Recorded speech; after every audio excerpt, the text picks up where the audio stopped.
Este é o Ela em Camadas, um podcast sobre a vida real da mulher em todas as suas versões. Eu sou Renata Dantas, médica ultrassonografista da mulher e medicina fetal. Eu sou Nayara Batalha, mastologista, cirurgiã oncoplástica e trabalho com reposição hormonal da mulher 40+. Aqui falamos de saúde, beleza, bem-estar, autodesenvolvimento, maternidade, casamento, trabalho, cansaço, desejo e escolhas. Sem rótulos, sem simplificações, sem a obrigação de dar conta de tudo o tempo inteiro. No episódio de hoje vamos falar sobre um assunto muitas vezes delicado, mas muito importante. Quando falamos de saúde da mulher, pensamos em exames, prevenção, diagnóstico, mas quase nunca falamos sobre os direitos e as decisões que precisam ser tomadas quando a vida da mulher muda de repente.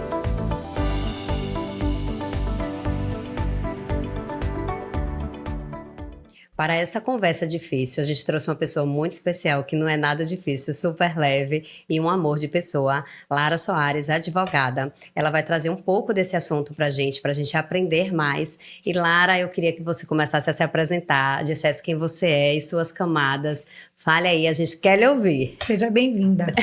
Brigadíssima.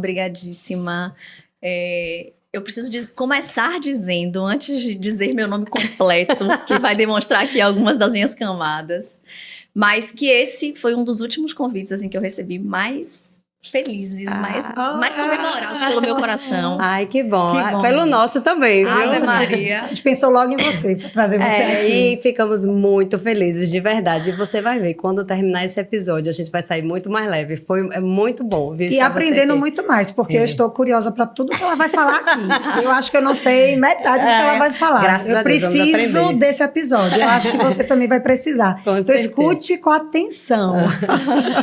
Pode ir lá. Não, mas o motivo disso é porque vocês são pessoas especialíssimas, médicas competentíssimas. Muito Nai, obrigada. mastologista maravilhosa, extraordinária, que até na amamentação ela me ajudou. Foi mesmo. Foi Não embora. sabia. E Rê, minha ultrassonografista de Cora, uma gestação super cheia de obstáculos do ponto de vista físico. Ela sempre esteve muito bem, graças a Deus. Sim. Mas sangramento, cerclagem... Uma gestação de alto risco, né? Que Foi. trouxe muita angústia, muito medo. A gente conversou sobre isso, que minhas gestações também foram nesse ritmo, né? A gente inventa de parir tarde, minha filha dá nisso. Pois é, Mas né? graças a Deus, Cora, Cora saudável, maravilhosa, linda.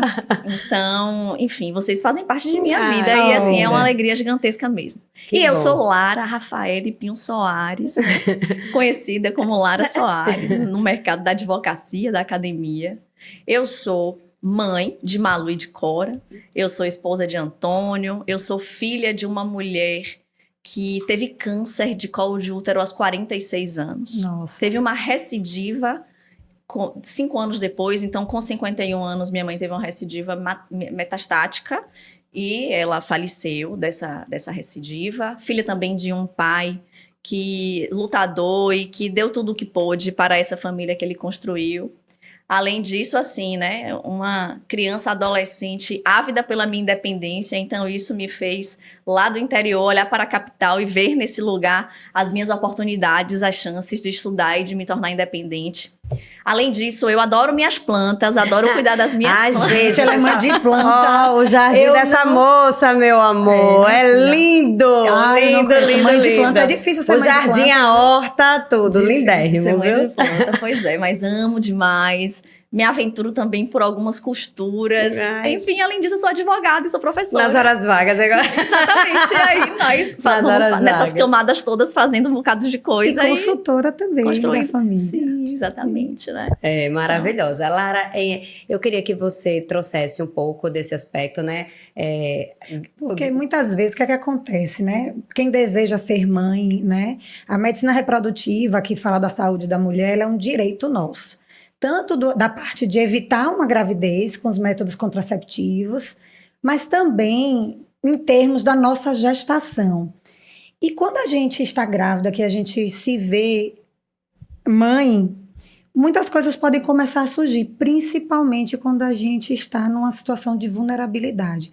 Você falou que na sua gravidez foi difícil, que teve algumas intercorrências, graças a Deus deu tudo certo, mas às vezes não é a realidade de muita gente. E nós somos profissionais liberais, Sim. isso é uma coisa assim importante, né? Que a gente precisa de uma programação diferente, né? Exatamente. Às vezes tem gestante que tem um bebê com alguma malformação ou que é abandonada, infelizmente, pelo pai do bebê nessa situação e se encontra sem saber muitas vezes para onde ir.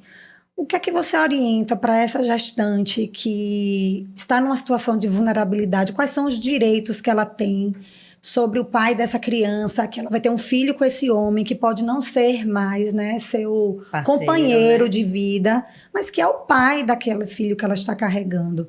Então, como é que ela faz? O que é que ela pode começar a olhar? O que é que você orienta? Bom, nesses casos que, enfim, acontece efetivamente.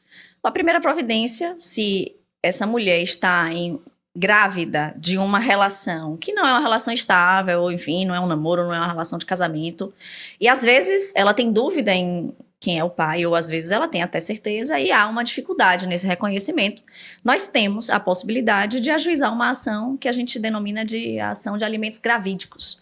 Então, o que é isso? Nós temos ali indicações de identificar quem é esse pai. Naturalmente, essa mulher precisa saber contra quem essa demanda vai ser patrocinada. E é possível ir ao judiciário para buscar esses alimentos que devem exatamente compor, né, esse suporte financeiro durante esse período gestacional. Não precisa esperar, né, o bebê nascer. De né? jeito Isso? nenhum. Não precisa esperar o bebê nascer e nem Não precisa precisa DNA, também fazer DNA, colher, né, líquidos, né? etc. Esses exames invasivos para isso. Basta que nós tenhamos elementos mínimos.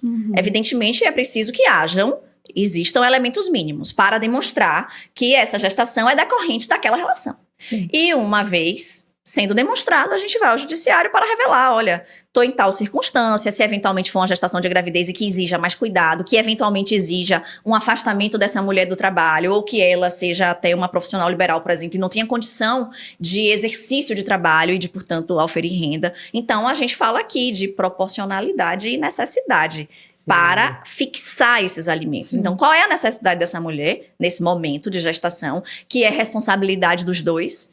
E qual é a possibilidade também dessa pessoa que vai arcar com isso? E às vezes, inclusive, em relações homoafetivas, em que as pessoas passaram por um planejamento, por uma programação Sim. daquela gestação. Então, por exemplo, 2 mulheres, né? E aí houve ali um desentendimento, o fim do relacionamento, e aquela outra, que não está grávida, disse: agora é com você, Tchau. muito bem, maravilha, Sim. tchau, nosso relacionamento acabou. Também é possível buscar esse tipo de pretensão em relação a essa outra pessoa. Eu por quero exemplo. deixar uma coisa, assim, que às vezes a mulher fala assim, eu não quero, tem um orgulho, né? Às vezes assim, fulano, porque existe uma rejeição, lógico que isso pesa, né, para a mulher que ela já está fragilizada no momento da gravidez. Sim. E às vezes a mulher, por um orgulho, uma raiva, um sentimento que é pesado realmente Sim. naquela situação de fragilidade, a pessoa fala, eu não quero nada de fulano. Mas veja... Porque fica até evitando um constrangimento, né? Mas ela tem que pensar fora da caixa, porque não é um direito, só né? sobre ela, é o direito daquela criança que vai vir, né? Também. E quando a gente engravida, uma das coisas que a gente pensa logo é sobre a proteção dessa criança. O que vai ser dessa criança, né? Se Deus me livre alguma coisa acontecer O comigo. instinto já ali da hora da gravidez, o instinto materno Sim, já, sim. né? Já pelo se menos, apresenta desse modo animal, assim, né? É isso mesmo, eu acho Sim. assim, que é mais visceral mesmo, assim, a proteção. Muitas vezes algumas mulheres chegam, eu não amei meu filho naquele instante. Às vezes, realmente, o amor ele é cultivado, mas a proteção animal mesmo, assim, Sim. visceral, ela tem ali, você quer proteger. Gente, senão você não acordava noites e noites, porque senão você não amamentava com o peito morrendo e vai, né? Sim.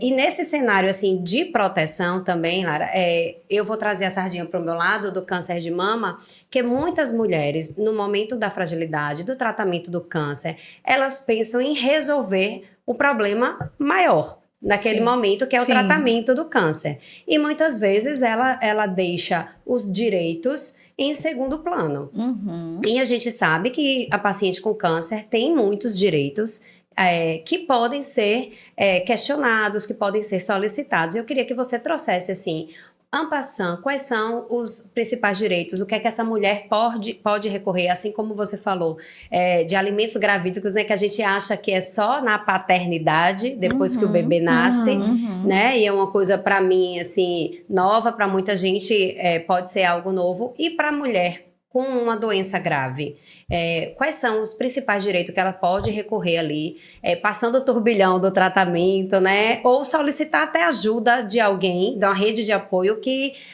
me ajude nesse processo. O que você pode resolver para mim nesse sentido, para que eu tenha meus direitos garantidos nesse período, assim? Existem realmente muitos benefícios justos, legítimos e que precisam mesmo ser perseguidos. Ainda em relação à situação dos alimentos gravídicos, eles são muito importantes porque quando a criança nasce e uma vez identificada a paternidade, eles são convertidos em alimentos automaticamente. Então, isso é importante efetivamente, né? Eu, uma vez, na faculdade, tive um orientando que a ideia dele era tratar sobre... Era um tema que, inclusive, o ordenamento jurídico ele não abarca, mas ele tinha um remorso, uma dor muito grande em relação ao pai, que nunca tinha contribuído com ele, do ponto de vista, inclusive, patrimonial, de alimentos e tudo mais. Ele sabia quem era o pai. Ele tinha esse pai reconhecido lá na certidão de nascimento, vamos assim dizer, mas não tinha na vida. No documento, mas não tinha na vida. E ele tinha uma dor muito legítima mesmo. E ele queria tratar sobre a possibilidade, por exemplo, de deserdar esse pai. Do tipo, se ele falecesse, não tivesse filhos, para deixar o patrimônio dele, ele queria que o pai não se beneficiasse. Enfim, são as diversas camadas que vão alcançando esse sujeito. E a gente também refletir que, muitas vezes, Nai, você colocou essa coisa de a mulher, a gestante, nesse papel... Às vezes ali tá né, dilacerada, magoada, emocionalmente muito afetada, mas tem essa outra pessoa que vai ter essa relação com essa pessoa que ou é o genitor, ou é a outra pessoa que vai exercer essa parentalidade. Então, essas coisas precisam também ser refletidas e nem sempre a gente tem consciência delas nesse momento. Mas, em relação a uma doença grave, a um câncer, existem alguns benefícios, existem efetivamente, alguns direitos que essas pessoas com doenças graves têm, do tipo estabilidade no trabalho. É por isso que Você retoma, ele vai. Beba água. Esqueci a palavra. É possível que haja. Do tipo, estabilidade do trabalho. Estabilidade no trabalho é possível que haja. Possibilidade de sacar o FGTS para quem é seletista, né? Seja você o doente, seja um dependente seu. Então, essa mulher é casada com alguém que é seletista e tem um vínculo de trabalho longo e tem ali, portanto, aquele valor depositado lá na Caixa Econômica Federal, esse é um pedido administrativo. Você demonstra com relatório médico, né? Com os exames e tal, que você está nessa condição ou que um parente seu está, os dependentes estão naquela condição. Então, uma esposa, por exemplo. E será possível sacar esse FGTS? Além do tratamento, né? Medicamentoso, tratamento hospitalar. Porque muitas vezes são medicações que estão disponíveis, de alto custo. Exatamente. Então, essas coisas, se o Sistema Único de Saúde não fornecer de maneira voluntária, ou porque já está no respectivo cadastro, às vezes é possível judicializar. Então, é claro, cada circunstância a gente precisa fazer essa análise para verificar se é possível fazer o requerimento. A gente tem mais dificuldade com medicamentos que estão em fase ainda experimental, naturalmente. Mas existem outros que têm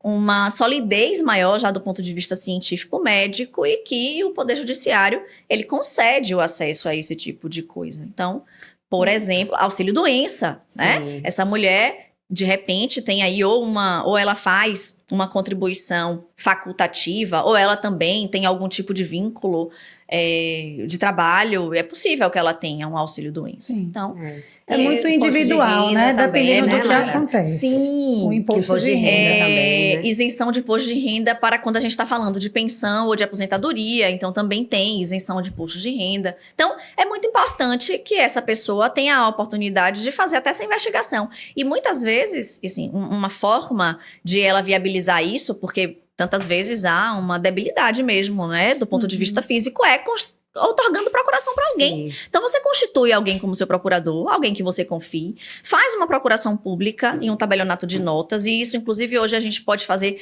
de modo eletrônico. Então, você constitui alguém de sua confiança, a vida, né, facilita a vida, a pessoa não precisa ficar cavalgando, indo nos E você lugares falou uma e coisa tudo aí, mais. Lara, que às vezes o familiar do paciente com câncer fica tão querendo ajudar, não Sim. sabe nem como. Nem como. Né? Às vezes não afetivamente está muito Envolvido naquele turbilhão. não consegue ajudar de fato em certas demandas, mas isso daí é precisamente uma demanda que você pode muito bem passar para outra pessoa e um familiar pode se sentir inclusive grato, estou facilitando a Sim. vida deste meu familiar. Até cuidar da casa, né? De pagar as contas. Imagine uma pessoa doente no hospital, em situação de gravidade, tendo que se lembrar de pagar as contas. Então, a gente precisa, de fato, desse Ajudar, apoio né? jurídico. Isso. E eu acho que consultar esses nossos direitos e facilitar a nossa vida diante de dificuldades também faz parte da nossa saúde, né? A saúde não envolve apenas o físico,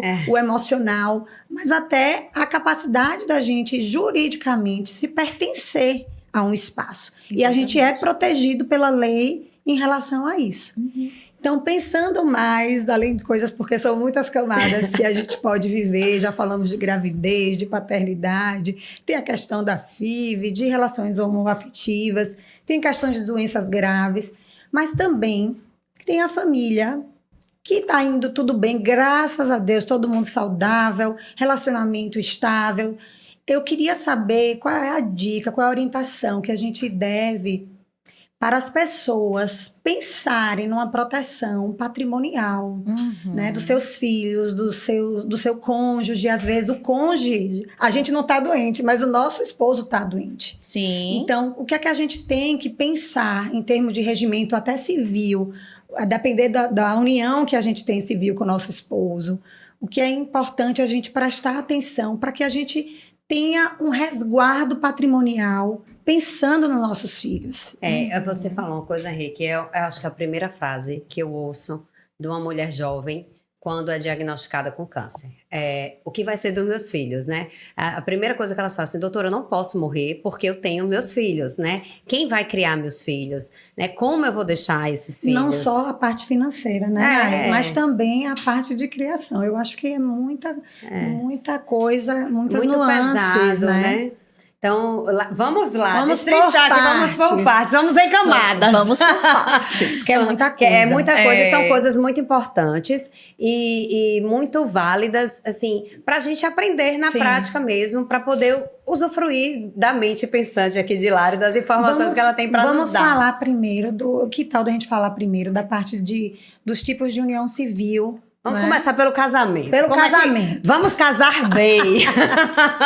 Vamos casar bem. Vocês estão achando que tá fácil casar? Quais são, né, os direitos? Porque a gente sabe, união estável, casamento com separação de bens. Comunhão de bens, né? Lara, explique aí. Explique para nós, mulheres, para nossas famílias, o que cada coisa quer dizer. Vamos lá. Gente, primeira coisa, assim, nós estamos aqui unidas com esse assunto de saúde e de família. E isso, claro, desperta esse medo que aparece no consultório lá de Ná. E agora eu tô com câncer de mama, e agora o que será dos meus filhos? Uma mulher jovem.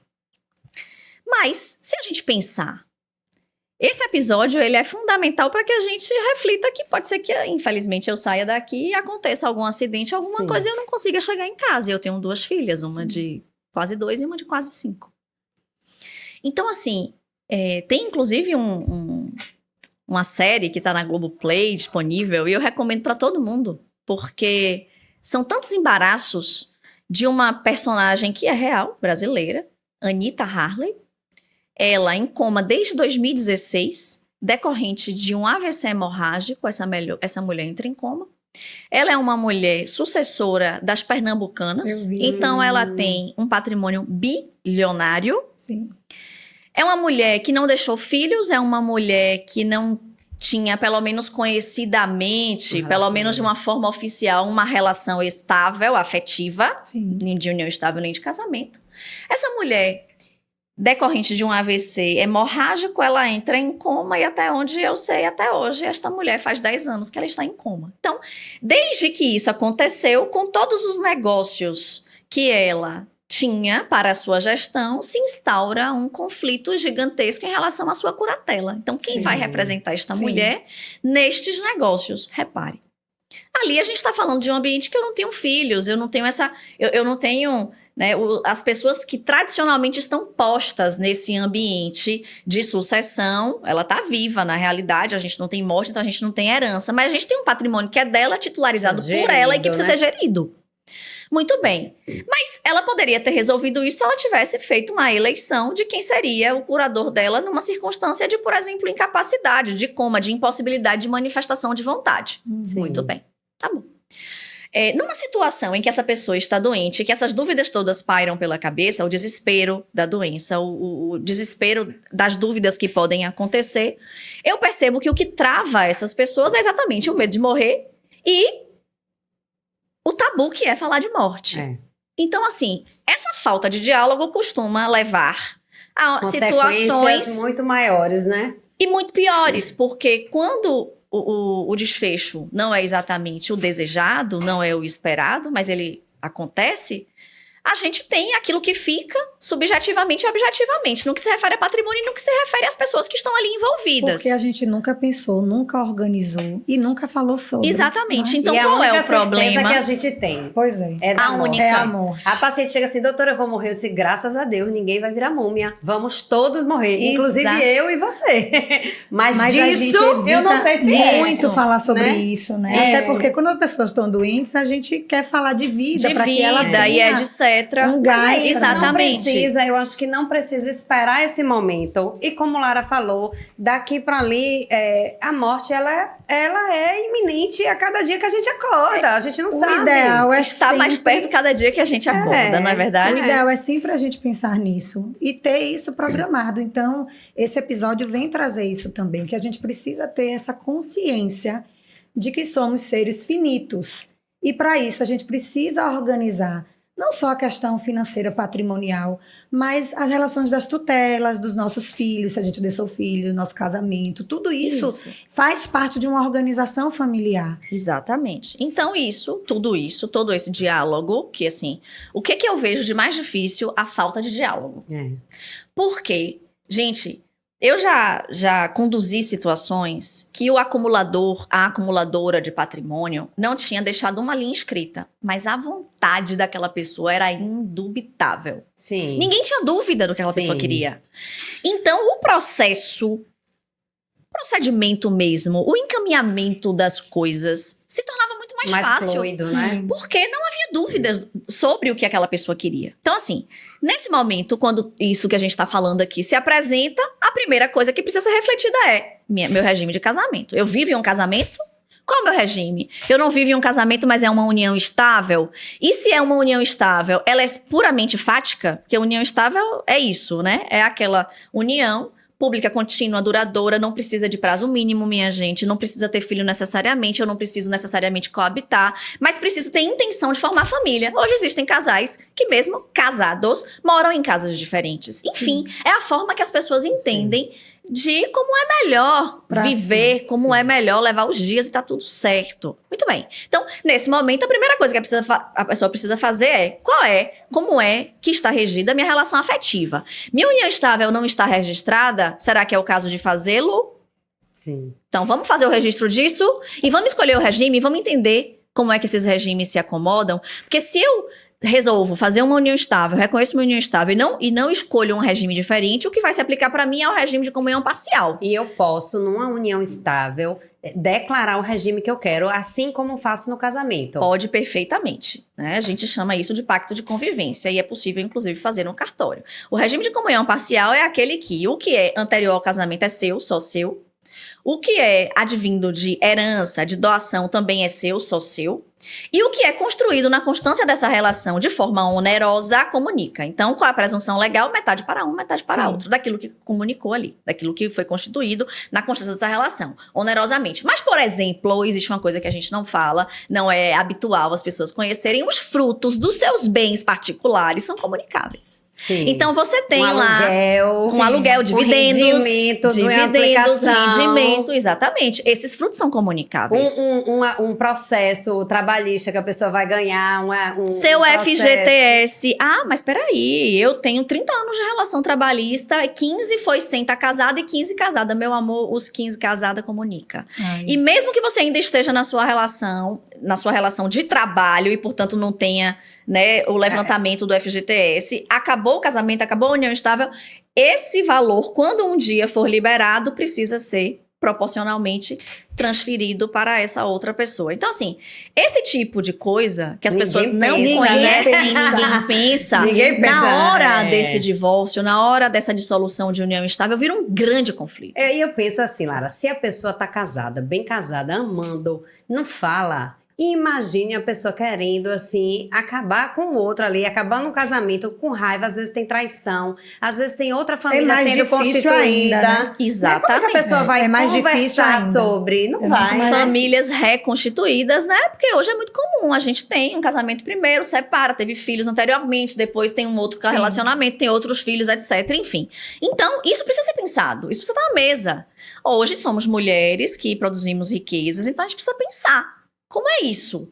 Como é que eu estou colocada aqui? E como a nossa sociedade tem esse ambiente do patriarcado mesmo, é cultural, machista. Gente. Eu não tô... É um reconhecimento, né? Muitas vezes... Não estou fazendo apologia de uma coisa nem de outra. Exatamente, mas é um reconhecimento, fato, né? Sim, a gente vê isso, eu vejo isso nos processos diariamente.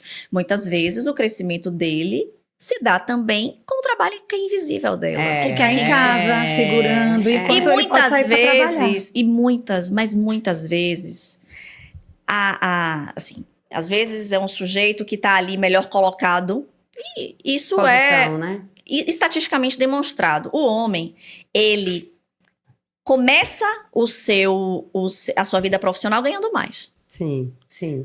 O IBGE nos demonstra, a gente pode, a mulher e o homem têm a mesma idade, a mesma capacidade. O mesmo cargo. O mesmo cargo, a mulher ganha menos. Então, assim, e muitas vezes é muito comum que, quando vem o filho, a mulher mais rápido, se dedica mais. Ela dá uma pausa.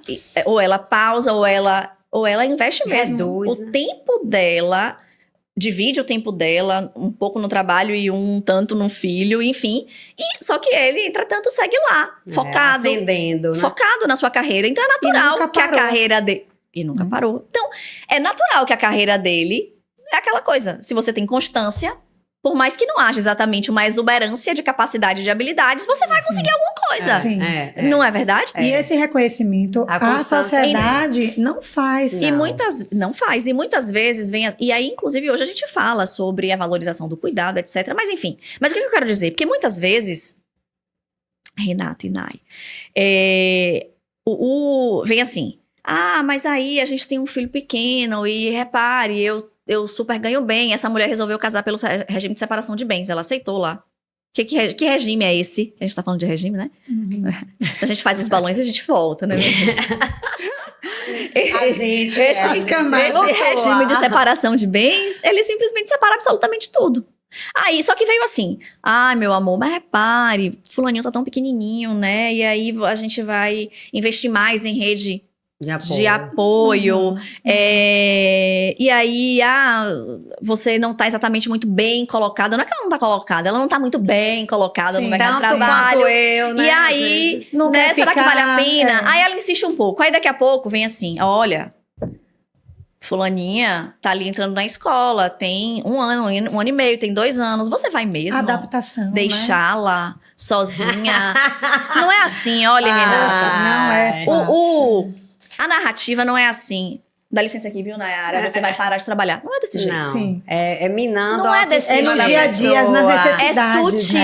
Então, assim, a mulher precisa mesmo estar atenta a todos esses eventos. E não é fácil, não. Eu não tô dizendo com isso que é fácil, mas eu tô dizendo que é o que eu vejo Sim, na prática. na prática. Claro, assim, a nossa tendência é olhar para o nosso filho, né? Então a gente olha muito lógico, como uma proteção, só que a gente não está enxergando o futuro. Exatamente. Então, daí, ser muito mesmo importante a gente observar, ok, estou aqui, mas e aí? Quais são os meus esforços? Então, muitas vezes, quer ver uma coisa que é super problemática? Tem essa relação, tem lá uma empresa que o outro constituiu antes.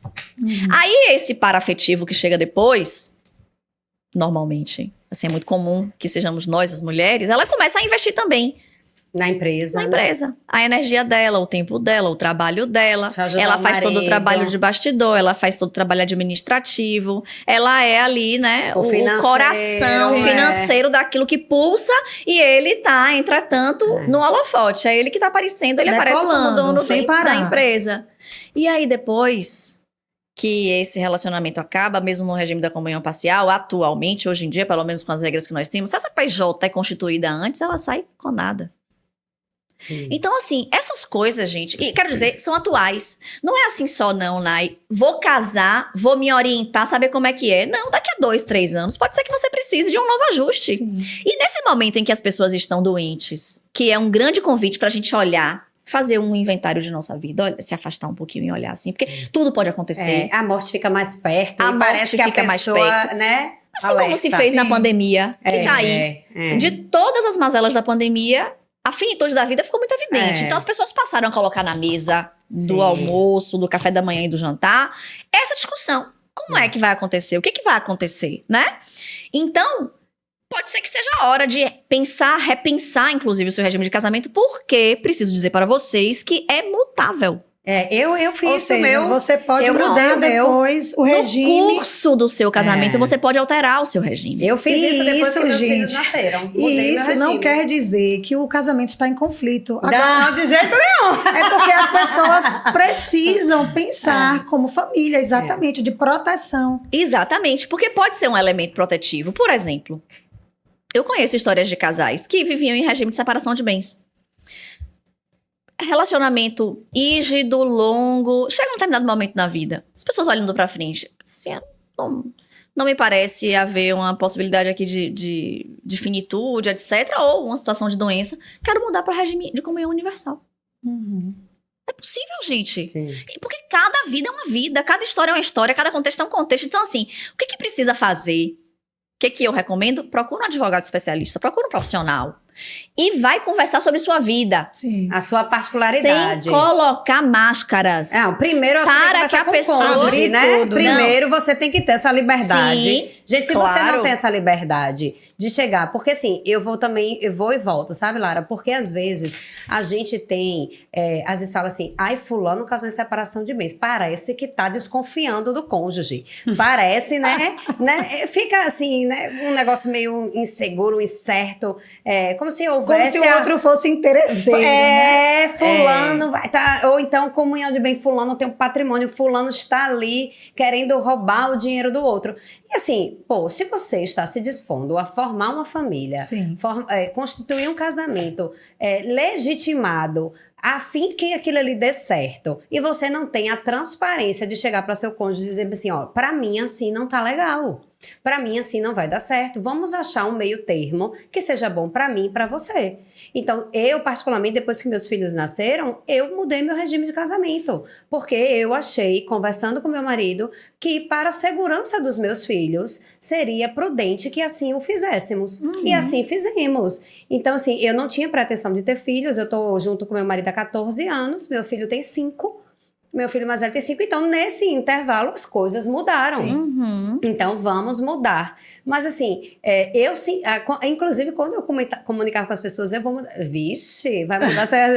Sim, ou tipo assim, tá querendo separar, querendo dar o bote, ou tá querendo, né? Não, simplesmente vimos que a nossa realidade mudou e assim fizemos. Uma conversa amadurecida, gente, esclarecida, transparente. E nada melhor do que consultar um advogado para isso. Sim. Porque tem muita coisa que a gente, leigo, não da área jurídica, a gente desconhece. Desconhece ou tem como mito. Existem alguns mitos do tipo, às vezes as pessoas estão em uma situação super difícil, casamentária, e não quer sair de casa. Não suporta mais, não consegue abrir, tem medo de um abandono de lar. Sim.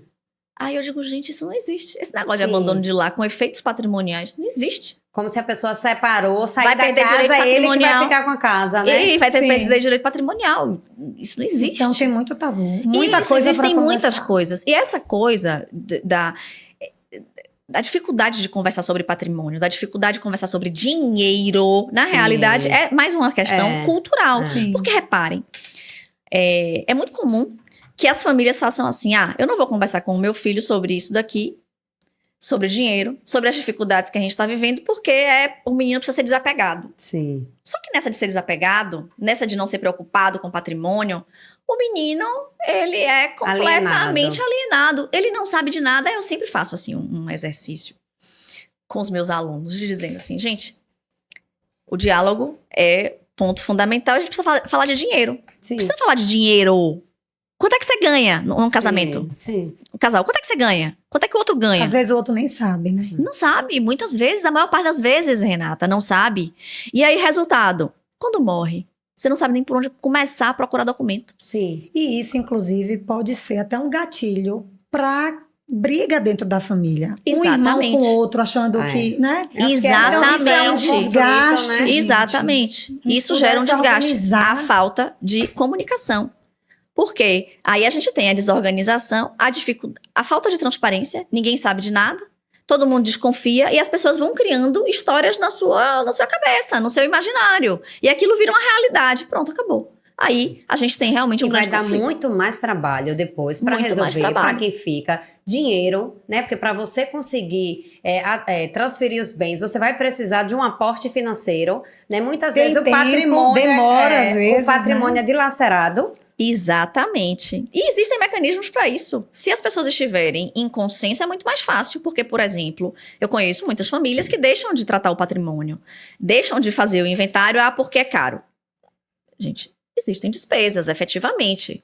Existem despesas. Agora, a gente está falando agora aí de reforma tributária, Sim. de alteração de alíquotas, Sim. né? Os médicos... Ô, socorro. Mudou muita Tá tudo coisa. muito mudado, Ai, gente, se né? adaptar. Até hoje eu choro com essas notícias. Imposto de renda sobre dividendos, aquilo que ultrapassa 600 mil, enfim. Ou seja, um Se novo você pensar- momento de até Se você, avaliar. se você pensar que os rendimentos estão sendo tributados em 10%, esses dividendos estão sendo tributados em 10% todo ano, o que é 8% na herança? Uma vez na vida. Pois é, E 10% todo ano. sim. Repare, às vezes A gente existem não, umas né? coisas, a gente não reflete, então assim, Faça será que é conta, faça isso, conta. faça conta. Ok, então esse é um aspecto. E aí a gente volta lá para a história do regime de casamento. Isso precisa ser observado porque vai refletir em tudo. Aquilo que é só seu particular, se a pessoa não é casada, ok, tem filhos, será tudo dos filhos, em tese. Porque você pode fazer até 50% do seu patrimônio e você pode reservar para uma outra pessoa que seja importante para você, independentemente do motivo, que está na sua disponibilidade. Mas se não, seus filhos serão os beneficiados. Mas se você está numa relação casamentária, pode ser que seu esposo, sua esposa ali tenha efetivamente a parte de meação e pode ser que ainda participe na qualidade de herdeiro. Então isso precisa ser observado, porque quando a gente está falando de uma mulher numa situação dessa, de doença grave, e que ela está receosa em relação aos filhos, existem mecanismos que ela pode nomear um curador. Assim, e se eu tiver em uma situação de incapacidade, quem é que eu quero que Sim. seja meu curador? Sim. Eu estou incapaz, mas eu não estou morta. Sim. Então meu patrimônio não vai ser transferido, mas ele precisa ser administrado. Quem que vai fazer isso? Eu posso nomear.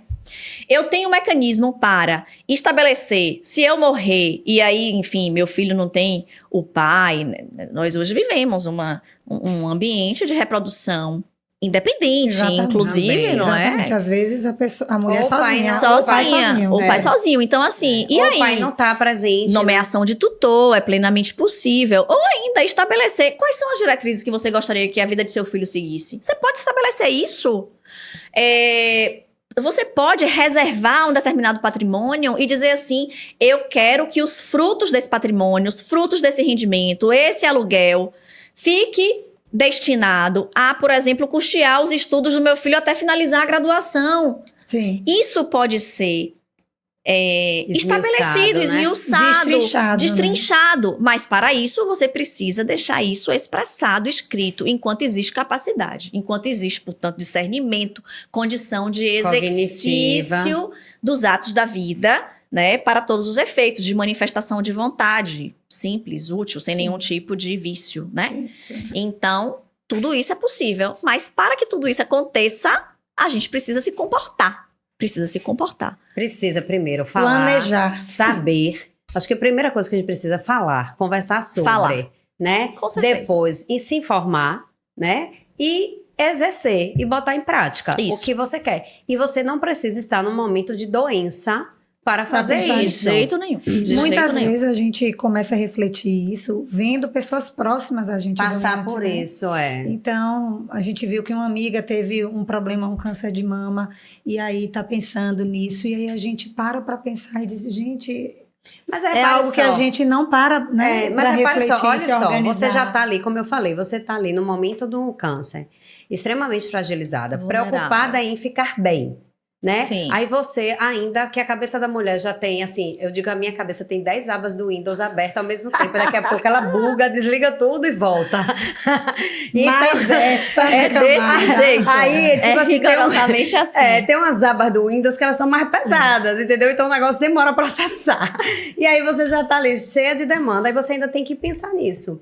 Então, assim, se você puder, eu falo isso assim, meu pai tem 81 anos, meu pai tem Alzheimer, e meu pai, sempre quando a gente falava, nós somos 3, e meu pai falava assim, eu falava assim, pai, vamos dividir seus bens, vamos torrar tudo, vamos, será, o que é que você quer fazer? Você quer fazer? Aí meu pai falava, não quero falar sobre isso, que vocês querem que eu morra. Meu Deus. Meu pai sempre falou isso, quando a gente falava, pai, mas vamos organizar, e ele falava, vocês Mas- estão querendo que eu morra pra Mas ficar com meu isso dinheiro? eu acho que é a maioria das pessoas. A viu? maior parte. A maior parte. Mas aí, A maior aí eu parte. falo assim, meu pai, o seu dinheiro vai chegar de uma forma ou de outra. Ele pode chegar de uma forma mais saudável para a família, Isso. sem conflitos entre os herdeiros, de forma que expresse o O que seu você desejo quer. Isso. e faça o que você quer. Ou ele vai chegar. Então, eu tenho um conhecido que, eu digo assim, ele tinha uma irmã por parte de pai e ele. E aí o pai faleceu de um acidente de carro. Ele já tinha um tempo que não falava com o pai. Ele não sabia nada que o pai tinha. E aí gerou um conflito. Eles Entre a passaram outra irmã. 5 anos. A irmã era menor. Quem tutorava a irmã era a mãe. Então, assim, que já era separada do pai. Olha, um imbróglio que aí passou anos e anos e anos para poder... E uma empresa que estava aberta, que precisava ser gerida. E que o cara não sabe nem quem são os funcionários. Exatamente. Nem a folha de pagamento, nada. Nada. Imagine... Aí quebra a empresa. A confusão. Normalmente o caminho é esse. E a pessoa já está fragilizada no luto, Infelizmente, isso. né? Quem está recebendo aquilo ali está fragilizada no luto e tem aquele aspecto assim, poxa, meu pai lutou tanto para conquistar aquilo, eu não quero dilacerar aquilo ali. Aí fica o peso do remorso, né? De assim, dilacerei o patrimônio que meu pai passou uma vida inteira para construir. Por quê? Por falta de informação, por falta de falar. É porque as pessoas Exatamente. ainda têm o julgamento, né, de que se falar em dinheiro, principalmente, né, com os idosos, isso vai relembrar de que a hora está chegando. Mas é o tabu que a Mas agora sociedade tá tem. chegando, como Lara falou, a Lara tá chegando. De relembrar, mas entenda. Cada Tá dia. chegando, mas é de relembrar Sim, para aquele idoso. sim, que tá mais porque próximo. Não é todo mundo, gente, que tem a facilidade de abordar o assunto, mas é super Sem dúvidas. necessário. Mas Então, é muito necessário. é uma consciência que nós, como sociedade, nós brasileiros não temos essa consciência de falar sobre a morte, né? Recentemente, a gente teve o primeiro hospital de cuidados paliativos do Brasil, Sim. que é aqui em Salvador. Então, imagine, é uma população que não fala sobre. E Não fala uma sobre a morte. pirâmide populacional que tá mudando, né? Nossa total. pirâmide já é assim. Envelhecendo. Envelhecendo, né? Nós já somos mais jovens do que crianças e os adultos, os idosos já está, né, aumentando ali E a aquela perspectiva camada. de vida cada vez maior. né? Taxa de natalidade. Exatamente, né? Envelhecimento. A população mais velha, taxa de natalidade menor, né? pessoas sem filhos. Quantas mulheres, quantas amigas, quantos homens, quantos amigos a gente não conhece que não tem filho? Eu conheço vários. Vários. Cada dia mais. E às vezes pessoas- perdem os pais, ou seja, o dinheiro vai para Pronto. Aí. Exatamente. Porque repare, qual é a dinâmica natural? A dinâmica natural é: eu tive filho e meu patrimônio vai para os filhos. E eu tenho, assim, umas pessoas que chegam lá no escritório e aí, quando eu abordo o assunto, não quero saber. Eles que se virem. Tipo assim, eu vou estar morto mesmo, então esse assunto eu não trato. Eu digo, ai, meu Deus. Gente, então passou. Aí eu fico pensando, Lara, olha só. Eu assisti um podcast um dia desse falando assim, você passa, maravilhosa, Andrea Vermont, falando assim, você passa 21 anos de trabalho árduo para criar um filho. É assim, ou você passa 21 anos para criar o filho, ou você vai passar a vida toda criando ele, porque ele não vai ser criado, né? E aí você passa lá 21 anos árduos, que a gente sabe que a peleja é grande, para criar um filho, para criar a harmonia entre os irmãos, e que ela vai ser deteriorada a partir do momento que o caixão é fechado. Exatamente. Essa harmonia que você tanto lutou. Exatamente. E eu digo sempre assim, minha gente, caixão não tem gaveta. Não. Então, ou a gente organiza ou senão a gente vai deixar para as pessoas que a gente mais ama Brigar. Um peso, às vezes um peso. uma né? probabilidade grande de Então, conflitos. por favor, dê um conselho para as pessoas, para mim, inclusive, que não organizei isso na minha vida. Dê um conselho. Pelo menos já sabe. Dê um conselho do que a Exatamente. gente deve fazer de imediato para organizar isso.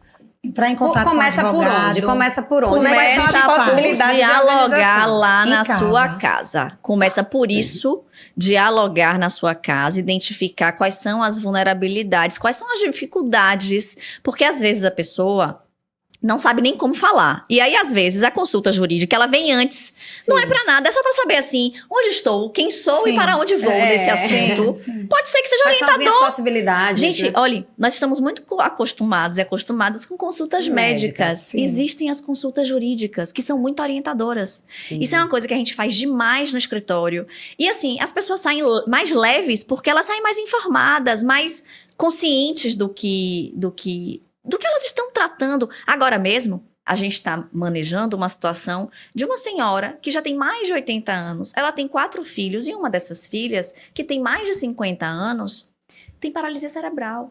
É uma pessoa incapaz. Então, assim, ela é Quem vai curadora cuidar? dessa pessoa. Quem vai cuidar dessa pessoa? Sim. Né? Outra coisa, uma curatela de uma pessoa incapaz é também uma organização. A gente não fala só de planejamento sucessório de depois que eu morrer, não.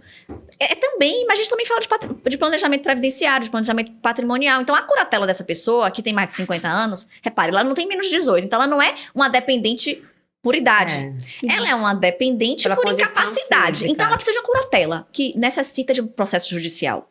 E aí, para essa curatela, a gente precisa manejar esse procedimento. Para quê? Para que essa pessoa se torne dependente nos órgãos de previdência, que esses pais que estão vivos ainda são vinculados, para que, quando houver o falecimento, porque ninguém vai ficar para a semente, ela tenha condição de receber pensão por morte, já dá uma organizada. Porque depois que há o falecimento, a gente ainda tem inventário para vencer. Sim. Só que, para além disso, ela pode regular quem é que vai ser a curadora de minha filha. Sim. Você entende? Sim. Então, É assim, muito são importante. problemas reais, são questões reais que as pessoas vivem nas suas vidas. E os problemas chegam. Dia a dia. Chegam. Então, assim, primeira coisa, dialogar. Conversar em casa. Quais são as nossas vulnerabilidades? Eu não vou muito longe, não. Eu já tive cliente que, porque ia pegar um avião, ficou com medo do avião cair e queria deixar um testamento, e nesse testamento dizendo quem seria o tutor do filho. Porque, gente, é isso. Mas eu tô você- falando de gente, você é possível. falou. E tem outra. Quer ver um tabu? Desculpe, Nai, Vai, mas só pra eu não fica à esquecer vontade. isso. Testamento, você pode mudar de ideia e fazer um novo. Pode fazer vários. Não lhe vincula, não. Fiz um agora, em outra fase da Perfeito. vida fiz outro. Daqui a um ano. Até porque tudo muda, né, gente? Ó, eu mudei de cabelo. Exato. Na verdade, o que a gente devia fazer era sempre estar atento a isso, porque a cada novo exercício, eu tenho certeza que seu imposto de renda mudou. Sim, sim. O testamento não necessariamente trata só sobre questões patrimoniais. Pode tratar, inclusive, sobre questões parciais de sua vida. Pode tratar só para questões extrapatrimoniais, existenciais, etc. Outro só para questões patrimoniais. E patrimoniais ainda parcialmente.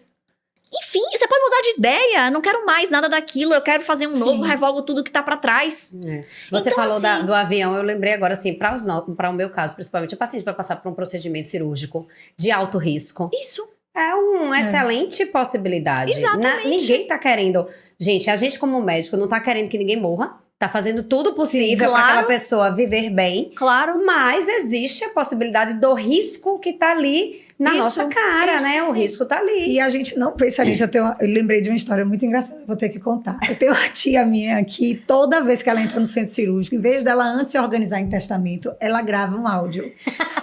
Se eu morrer, eu quero isso. Fulaninho vai ficar com isso. E aí, depois que ela sai viva, ela paga. Tia, te amo, viu? Não funcionou. Já é um começo online. Que a gente ainda não tem, viu, minha gente, no Brasil. As regras são bem específicas, assim.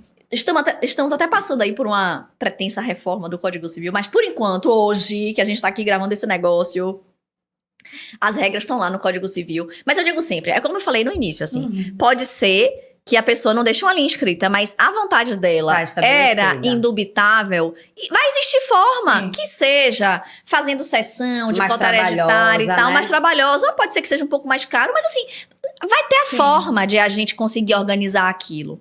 Porque o problema é quando, eu digo sempre assim, não dá pra gente fazer uma mesa branca e perguntar pra quem morreu. Ou então assim, ou tem aqui um testamento que tá mal escrito e a gente não conseguiu. Você queria dizer o que mesmo? Esqueci. Ou então, e agora o bicho tá pegando, o que você queria mesmo que fizer? Não tem essa possibilidade. Ou seja, gente... Senhora, e aí depois que a gente teve a conversa, para o próximo passo jurídico? Idealmente, você já pega ali os documentos que você tem, se preocupa em escriturar, documentar sua casa, tem escritura, tem o registro imobiliário, porque são duas fases, as pessoas se confundem, né? Acha que faz a escritura lá no tabelionário de notas, assinou, não precisa fazer mais nada, não. Tem que ir pro ofício de imóveis, que é ali mesmo que a propriedade se transfere para você. Então, assim, verificar como é que estamos documentalmente. Tem alguma coisa que a gente já pagou que a gente ainda não transferiu pro nosso nome? Sim. Precisa fazer isso, porque senão vai dar mais trabalho. Vai ser mais caro. Então, assim, essa organização contábil e patrimonial, né? Para que as coisas estejam mais organizadas e procurar um profissional especializado para entender o que se adequa melhor à sua família. Porque é isso, né? Assim, tem sempre umas saídas mirabolantes. Eu nunca acredito no medicamento mirabolante, na saída mirabolante, no tratamento que Ave Maria... revolucionário. Gente, isso não existe. O que existe é o simples, o básico bem feito. O básico bem feito. É o arroz com feijão. Então, assim... holding patrimonial. Eu tenho uma...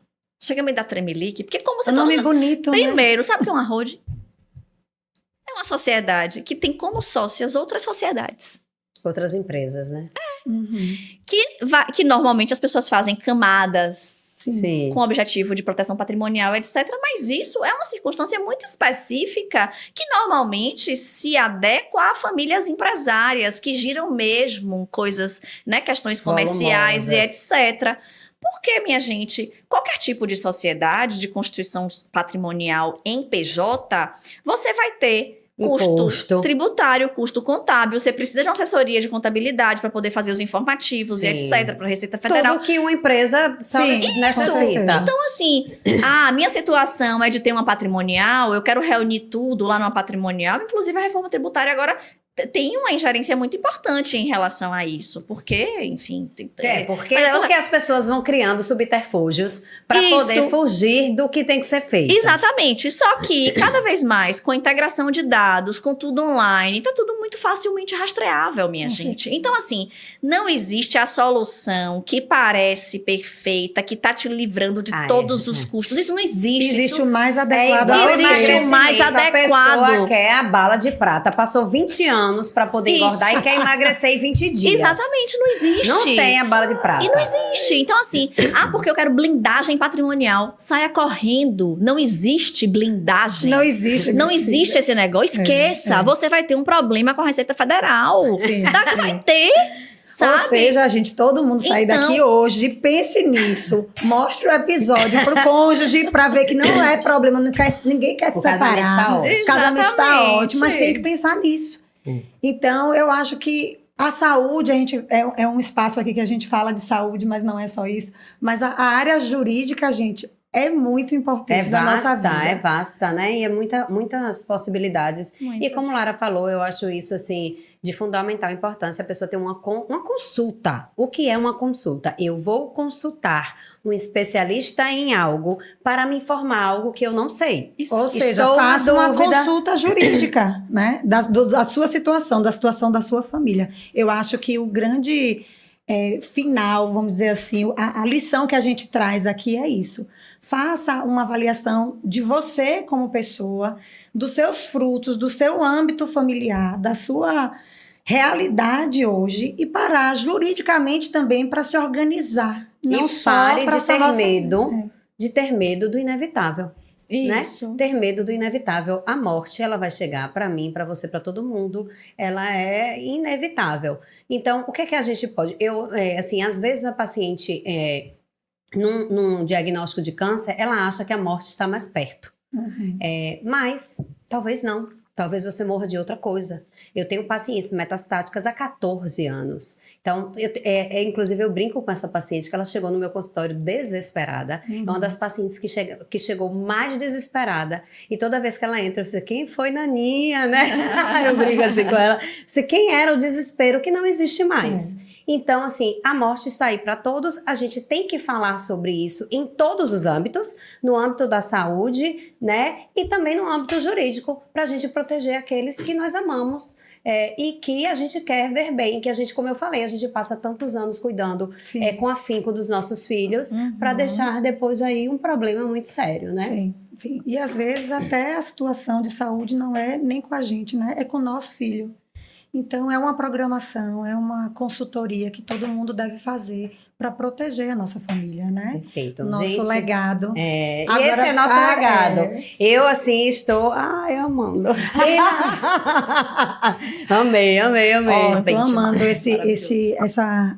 Clara vai ter que vir aqui de novo, né, gente? Porque são muitos assuntos. São muitos assuntos. Pode partir bem. Mas para a gente terminar, que eu já amei esse episódio, tô com a cacholinha aqui pensando em um monte de coisa para quando chegar em casa. Abriram algumas abas doídas nas nossas cabeças. Mas eu gostaria, como uma rotina agora que vai virar, né, do nosso podcast, é sempre a gente, assim, pensar em um agradecimento para uma mulher. Que você, lógico que você pode ter várias pessoas para agradecer, mas escolha uma mulher que você queira fazer um agradecimento. Esse momento aqui a gente quer trazer uma comunidade de mulheres, né? E nós não somos só, né? A gente sempre é múltipla. Tem uma rede de apoio também. A gente tem uma rede de apoio, de amor, e a gente falou de rede de apoio aqui, e a gente quer trazer enaltecer essas mulheres, né? A quem nós somos gratas, né? E a quem você admira. Uma mulher que você admira e o porquê, e uma mulher que você é grata e o porquê. E o porquê. Eita! Você achou que estava fácil? Minha gente! Falando em família socioafetiva, né? E da família que a gente escolhe, existe uma mulher que atravessa a minha vida, que é uma amiga irmã, que se chama Maiana. Linda com isso. Nai conhece. Maiana é uma irmã que, enfim, que a espiritualidade me apresentou. Uma mulher muito potente, muito competente, assim, advogada também, assim, muito dedicada e enfim, inteligente. Ela realmente é muito poderosa nas coisas que ela realiza, mas principalmente enquanto ser humano, né? A capacidade de entregar, de ser amor, de ser porto e de ser chegada e saída e partida. Então, eu acho que ela é uma grande mulher, uma pessoa que eu admiro demais por tudo o que, né, pela honestidade, pela integridade dela e agradecer, né, por ela fazer parte de minha vida e a espiritualidade por esse presente. Sim, que lindo, acho que é lindo. Gente, finalizamos aqui hoje esse podcast maravilhoso com informações de qualidade para você. Não deixe de assistir. E não esqueça de encaminhar esse episódio para uma mulher especial que precise ouvir as orientações que Lara trouxe para a gente e esteja com a gente semana que vem. E pode dar ideias do que vocês querem ouvir aqui. Aqui é uma comunidade e é muito bom tê-los aqui. Tchau, até o próximo. Amei, foi demais.